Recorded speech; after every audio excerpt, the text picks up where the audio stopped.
Never giving up. Have you ever been like in a situation where it seems like everything is just falling apart? Like everything you try, like nothing is working, like, nothing at all works. Nothing, everything is just against you. You're thinking about giving up. You're complaining.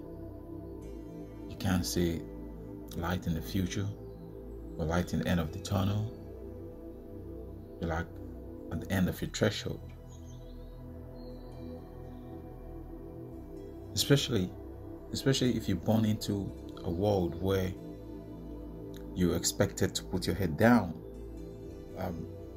Maybe for your age, for your age, your class, your skin color, your gender, or even your passport. And you would know how it feels like when you see an African at an international airport, being interviewed just to get across. Like they're so scared to get returned to their country. Like within their right, they're so scared. You would know what it means to have the wrong passport. Now you have to fight against all that and stand up for your right. And how do you go against all this? There's so much challenges in the world now. Everyone, in a lot of countries, especially in the developing world, people are now refugees in their own country. Last week I was speaking to a mate who's an NGO in Nigeria, and he was saying, like, a lot of people are displaced in their own state, in their own town, in their own village.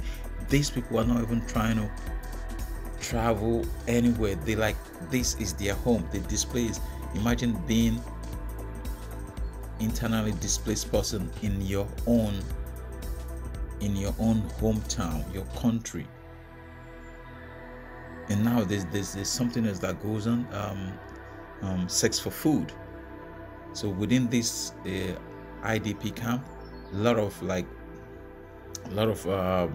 mafias, bosses and everything have to offer food to these girls for sex, or these girls would have to offer sex for food. Imagine going through that in your own country. So people are going through all things. People are going through different things, regardless of who we are, regardless of our position in life. People going through different sorts of pain. Maybe someone, you're stuck in your job for how many years, you're not able to move, you're not able to jump, you're tired of that job. Madam Corey,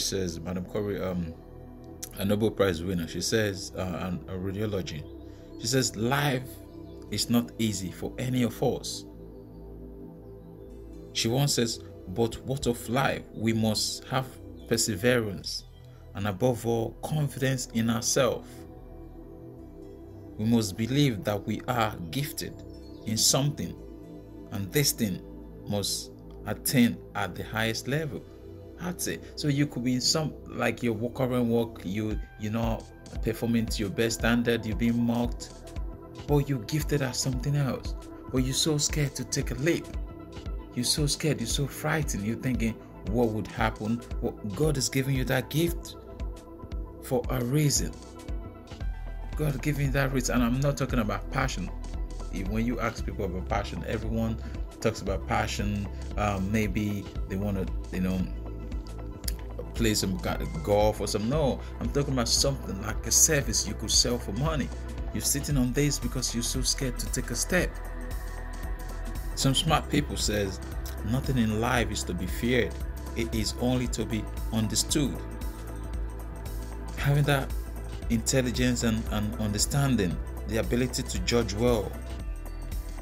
Having the ability to judge well allows us to discover many things we once feared. Have you ever experienced like you're so scared of something because you have no understanding of that thing? It's just like standing in front of a massive wave and looking at this wave. You're so scared of it, and then out of nowhere a surfer pops up with his tiny surfing board, Straight in he goes, and he's surfing this wave. He's standing right above this wave. And that's understanding between you and that surfer. You're the same human, but he has this knowledge, he has this passion, he has this skill. So sometimes you're trying to get to where you need to be, you're just lacking the skill, the necessary skill. You have the ability, or maybe you're just scared. You're scared, and everyone is scared. But regardless of the scare, like brave people, everyone has fear. It's just people with courage, regardless of the fear, they take the step, they take the leap. That's what separates the good from the great. I'll tell you a story about a leader. A leader is people who goes against all odds, even when they think they're going to give their life for it. I mean, I know you know Laura Leader, but I'm going to tell you a story about a leader called Harriet Tubman. Harriet Tubman, you probably never heard about her before, but you should try and Google the name Harriet Tubman. Harriet Tubman is not like your average leader, but she went against all odds. She went against all odds. She does what a leader does. Harriet Tubman has the say, "Dead slave never tells a tale." Dead slave never tells a tale. So it's like, you keep going or you die. You keep going, you die. Like, there's no point in living so you can complain. You keep pushing or you die. You get out of your comfort zone. Push yourself every day. Let me tell you about a little story about Harriet Tubman, and you could go Google this for yourself. Harriet Tubman is just a little bit about 5 foot tall, dark skin, her middle tooth knocked out. Harriet Tubman couldn't read or write.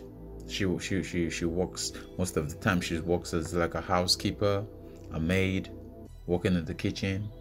Most of her clothes are worn and torn. She never had down a permanent job. She's always working like few months in a hotel, in a catering, in the kitchen, and then during spring and autumn she disappears. And the funny story about Harriet Tubman is like she wasn't like that intelligent, They said like in the middle of conversations she would just suddenly fall asleep, while she was speaking to you. She put that down to a knock in the head she had as a kid in a fight. All she did most time was like walk in the kitchen, scrub floors, cook food, make up beds. But Harriet Tubman rescued more than 300 slaves. More than 300 slaves from the South. And she was well respected by the abolitionists and the slaves themselves. And this was in 1857. As the story goes, 1857, Harriet Tubman rescued more slaves than any other person. Single-handedly rescued more slaves than white and black, and more than anyone. A lady who couldn't read or write, who never held down a proper job, who fell asleep while she was talking to people, but she had that courage. She had that courage. She had that goal. She had that do or die attitude, and that reflected in her saying, like, dead slaves never tell a tale. Just like, you have to keep on going or you die. So you have to apply this principle to your life. You have something you worked on, it's keeping you awake. And for how long, how many years have you been pushing this? How many years have you been contemplating on this? And sometimes when you're going through like your most difficult moment, you're trying to speak to the people around you, and they definitely can't see your vision, because God is giving everyone a different gift. They can't see your vision. Why would they see your vision? They know you. And the same thing happened to Harriet Tubman when she was a slave and she was about to escape. And she spoke to the husband because she married a free slave.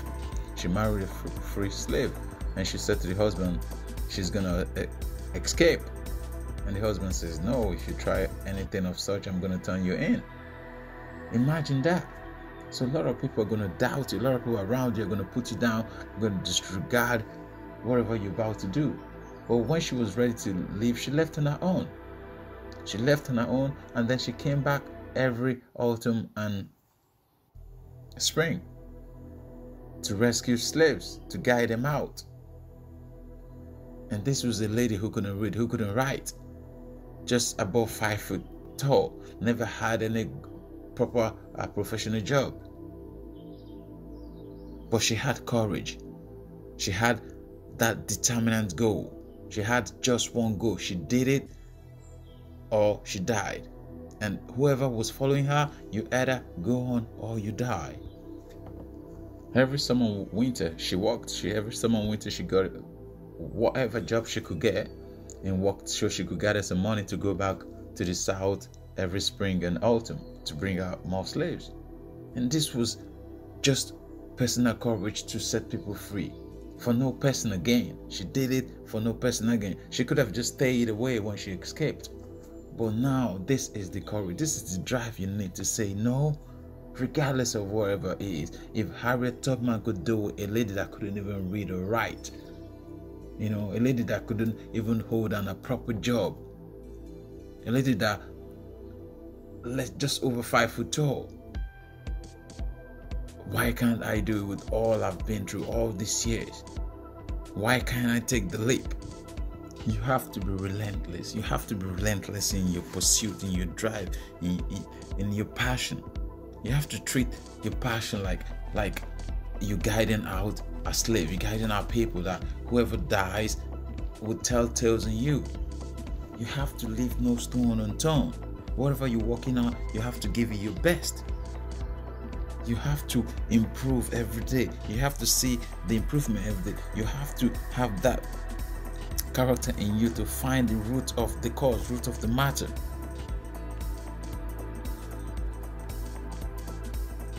Relying on your intuition as well as rational thoughts. You have to. You cannot give up. You cannot just stop halfway. And who are you going to complain to?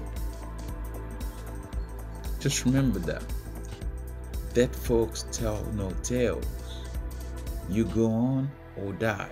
That's Harriet Tubman's saying. And that you should say that to yourself. I either achieve this or I die. I have no alternative. Just take a look at yourself.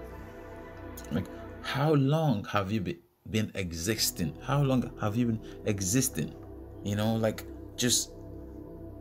Every day. How long have you been existing? Because there's a difference between living and existing.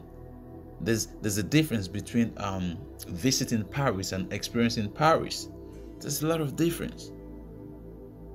There's big difference in life. So how long have you been existing? And are you happy? Are you okay? Are you blessed in that position? Have you learned everything you could learn? Have you done everything you could do? Do you never face worries anymore? Do you never face challenges? Because if you don't come up to challenges, obstacles, it means you're not growing.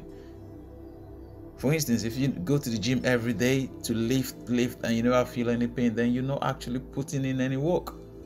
You have to feel the tiredness. When you're doing cardio to grow your strength, you have to feel the heartburn, the heart rate up. So if you're doing everything and your life is so smooth, never facing any challenges, then maybe you should take a look at yourself, because I think you've retreated so much that fear has become foreign to you. And what life existence without living? At that period, while Harriet Tubman was doing all this, Southern White put a $12,000 ransom on her head. $12,000 ransom on her head.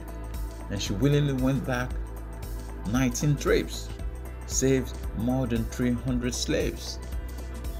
They said Southern blacks called her Moses, because she has brought more slaves out of the South than any other human.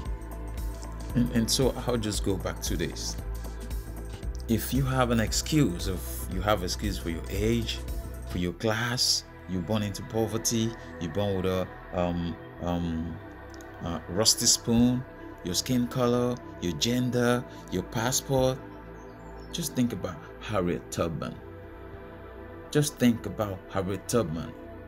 In a country where blacks was being killed, women had no voting rights.